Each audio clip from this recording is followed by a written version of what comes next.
Hey everyone, and welcome back. To finish up our look on actions in Photoshop, let me show you a brand new feature that was introduced in Photoshop CS6, which allows you to record your tools, such as brushes, as part of an action.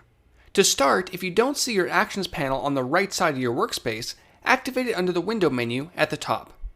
Now, just like in most panels in Photoshop, there are options hidden within the panel's menu. This menu can be expanded by pressing the small button at the top right corner of the panel. About halfway down this menu, we have the new Allow Tool Recording option. Checking this on will tell Photoshop to include steps such as brush strokes in your actions.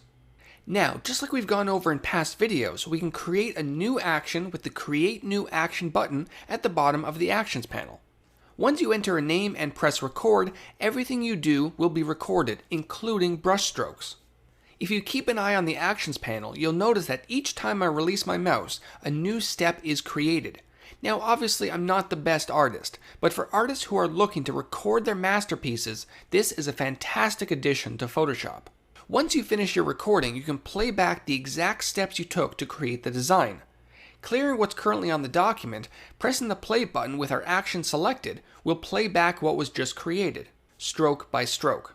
Now you may have noticed that your design just zipped by very quickly. If you're simply looking to duplicate your design, this is probably fine.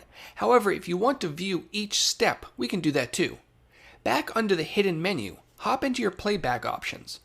What we just saw was the accelerated playback. To slow things down, turn on step by step. You can also choose to pause for a certain amount of seconds after each step if you wish. Now, playing our action back, each step is played back at a normal pace. What's also neat about recording brush strokes using an action is that when the action is played back, it uses whatever brush is currently active. When the action was recorded just moments ago, I used a small, hard brush.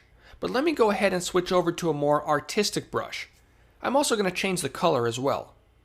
Now if I select the action and press play, the same brush strokes take place, but use the new brush settings that I just set.